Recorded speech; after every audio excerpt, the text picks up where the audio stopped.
Assalamualaikum. Waalaikumsalam. Halo, selamat siang Alia. Apa kabar hari ini? Alhamdulillah baik. Alhamdulillah. Eh, Sebelumnya terima kasih ya karena sudah berkenan hadir gitu tepat waktu dalam sesi konseling dengan saya. Di sini saya sudah memegang intake inform yang sudah kamu isi. Eh, Boleh silahkan masuk. Baik, di sini ada 3 buah kursi, di mana di salah satu kursi ini tuh kita akan duduki itu. Kalau boleh tahu, kiranya yang membuat Alia sendiri nyaman itu kira-kira duduk di sebelah mana? Sini Pak. Boleh silakan duduk. Oke, lalu selanjutnya di sini ada tersisa 2 buah kursi yang membuat Alia nyaman dan agar sesi konseling ini berjalan lancar. Kira-kira saya harus duduk di sebelah mana? Di sana. Di sini. Oke, saya duduk ya. Baik, sebelumnya kamu udah merasa nyaman? Sudah. Oke, kalau boleh tahu, sebelum ke sesi konseling yang selanjutnya, membahas yang selanjutnya, sebelumnya saya ingin bertanya, apakah kamu sudah mengikuti sesi konseling sebelumnya atau belum? Belum. Belum. Jadi ini yang pertama ya. Ya. Oke, kalau begitu menurut pemahaman kamu sendiri, sesi konseling ini tuh apa gitu yang ada di kepala kamu? Sesi tempat cerita, tempat curhat. Oke, betul sekali ya. Sesi konseling kali ini tuh memang bisa dikatakan itu sebagai tempat bercerita untuk beberapa orang gitu ya.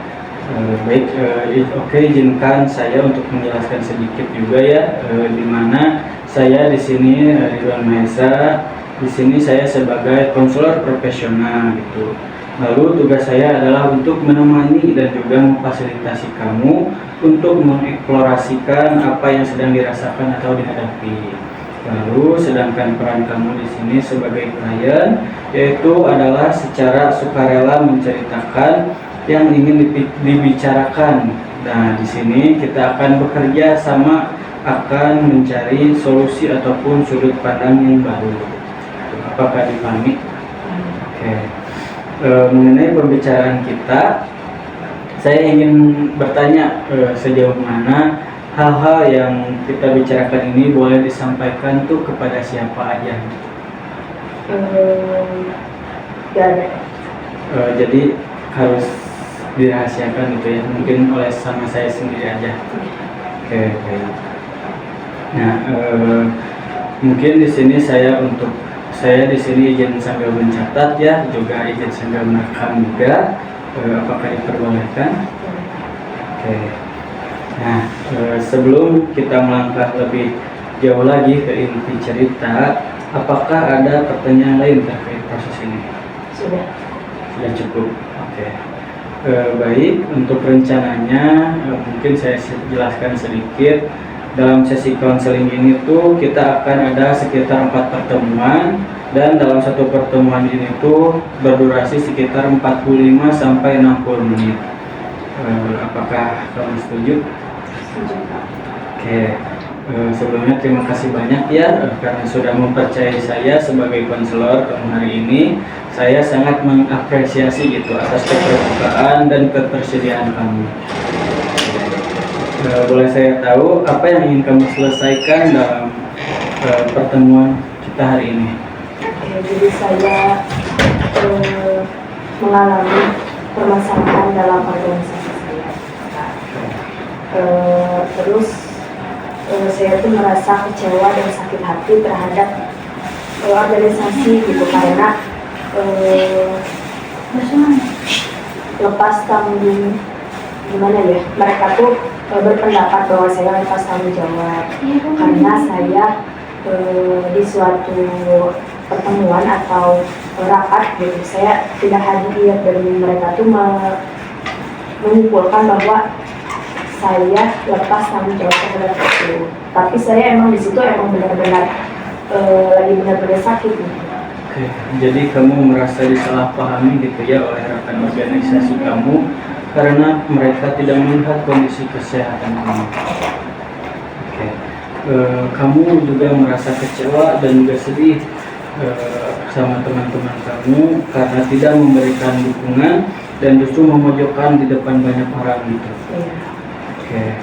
Selain kejadian di organisasi itu, apakah ada hal-hal lain yang terjadi atau membuat kamu tidak nyaman? Iya ada Pak. Oke, boleh diceritakan. Dari permasalahan itu saya merasa malas gitu untuk mengikuti kegiatan organisasi gitu. Dan saya juga merasa seperti mereka tuh menjauhi saya akibat permasalahan itu gitu. Dan tugas-tugas saya tuh dipindah alihkan gitu ke orang lain dengan tanpa sepengetahuan saya. Oke, jadi artinya kehadiran kamu itu di organisasi sangat berarti bagi kamu sehingga tugas kamu itu ketika diambil alih oleh orang lain, kamu merasa kehilangan peran dan juga harga diri kamu. Oke. Apakah ketua divisi atau teman-teman kamu menyindir kamu dan tugasmu itu dialihkan? Lalu hasil akhir apa yang kamu harapkan terjadi pada diri kamu terkait situasi ini? Saya ingin mengurangi rasa benci saya gitu terhadap ketua divisi saya. Dan rasa benci kamu itu berkurang ya. Lalu apa yang akan terjadi jika rasa benci itu berkurang? Jika rasa benci itu berkurang, saya bisa lebih tenang gitu untuk mengikuti kegiatan organisasi. Kamu merasa tenang, kira-kira apakah kondisi tenang itu yang kamu maksud itu apa? Tenang yang saya maksud itu saya lebih bisa berbicara gitu, tidak canggung lagi kepada ketua divisi atau kepada anggota lain di organisasi. Dan kamu merasa tenang. Lalu di mana rasa tenang itu biasanya kamu rasakan tubuhmu? Di pikiran sama di Oke, di pikiran ya. Sekarang jika kita menggunakan skala dari 1 sampai 10, di mana 1 sangat tidak tenang dan 10 sangat tenang, saat ini perasaan kamu ada di angka berapa? yang 2. Oh, di angka 2. Oke, cukup sedikit ya gitu ya, cukup minim sekali gitu. Bisa kamu ceritakan skala 2 itu detailnya seperti apa yang kamu rasakan? Skala 2 ini saya termasuk kurangnya, maksudnya agak canggung gitu untuk berinteraksi dengan ketua divisi maupun anggota organisasi. Oke, kamu merasa sakit hati karena sudah dituduh tidak bertanggung jawab sehingga kamu merasa canggung untuk berinteraksi lagi dengan mereka, gitu? Nah, kira-kira dari 2 poin persoalan ini yang kamu sebutkan tadi, rasa sakit hati pada ketua atau keinginan keluar dari organisasi ini, mana dulu yang ingin kamu selesaikan terlebih dahulu? Saya ingin menyelesaikan rasa sakit hati terlebih dahulu. Oke, jadi ingin menyelesaikan rasa sakit terlebih dahulu. Baik, seperti yang saya jelaskan, kita ingin mencapai kondisi tenang yang tadi kamu sebutkan tadi. Sekarang kamu ada di skala 2, kamu ingin meningkatkan skala tersebut menjadi berapa di akhir sesi nanti?